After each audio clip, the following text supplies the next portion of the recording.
LAMPHELPAT LEIBA ICAR Research Complex NEH Region Manipur Center na SHINDUNA Quality Seed Production on Rabi Pulses and OILSEEDS HAINA MINGTHONBA Training cum Input Distribution Program ama Pangthokkhre Farmers Hostel gi Conference Hall da Pangthokpa thauram aduda Retired Principal Scientist Dr. Irengbam Megachandra amadi HORC Dr. Ram Gopal Lahana maru oiba mitungensing oina saruk yakhi Training aduda Thobal, Bishnupur, Kakching, Imphal East amadi Imphal West District tagi khangatlaba farmer kuntra manga romna saruk yakhi Thauram aduda saruk yariba farmers singda ningtham thagi maru marang kaya su yenthokhi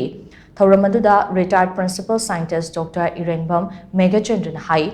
AICRP on seed crop ke makhada quality leiba maru marang kaya farmers singda yenthokpaga loinana Chathok hena puthokna ba hotnabada kari changadagi haibase mayek sengna khangba yamna maru oi maram aduna ngase training asida mathau taba sing adu takpaga loinana nengtham thagi maru marang sing ase yenthokpani haiki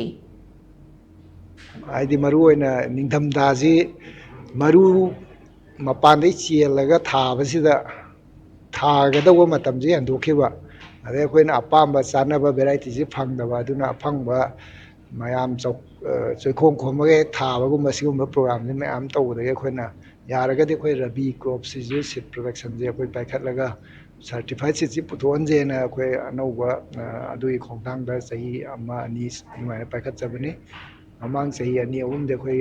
corona gumba kari gumba problem khar laibadagi handak se akoi phajana mai pakna paikhat kani na asa tawje aduga si je akoina pijariba hangam adagi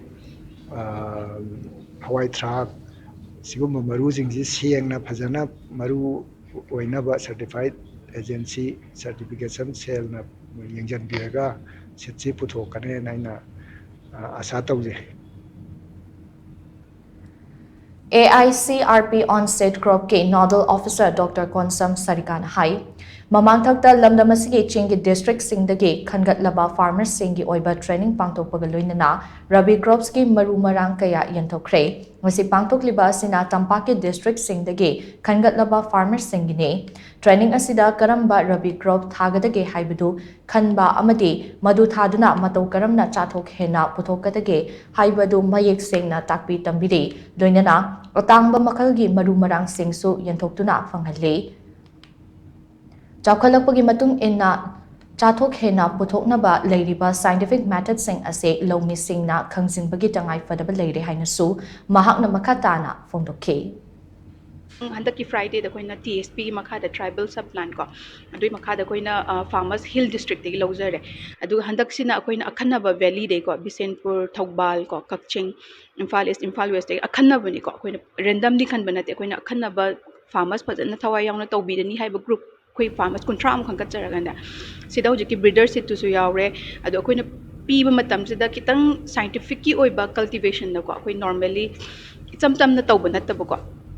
koi chana basina kitang laithok na hunai ko object seed ji kitang extra effort changi ko adu effort se thadara matung da koi nai piri ba maru si ju yam nikta koi gi yamna tangba ne ko koi na pusalai je Manipur da phang variety natte Bharatpur dei master ne koi Rajasthan de gi ne adudagi kainodana khasi mukti haiba koi gi filpi garden pi sina koi gi Varanasi de gi ne adui muksori sina Pantnagar UP de gi ne ko asmai lab na tang na pusalaga koi na sida matam chan hai tar adudai olakada ba koi gi certified ko iro adu myam sina matam cha na koi ingtham phajan yodringai sida farmers ta yongna yohongna ba pandam na koi na pangthok chabne ba training che ko training sida kamai thagani khotkani scientific ta kamai tawani khotkani adu kitang training pi ba tar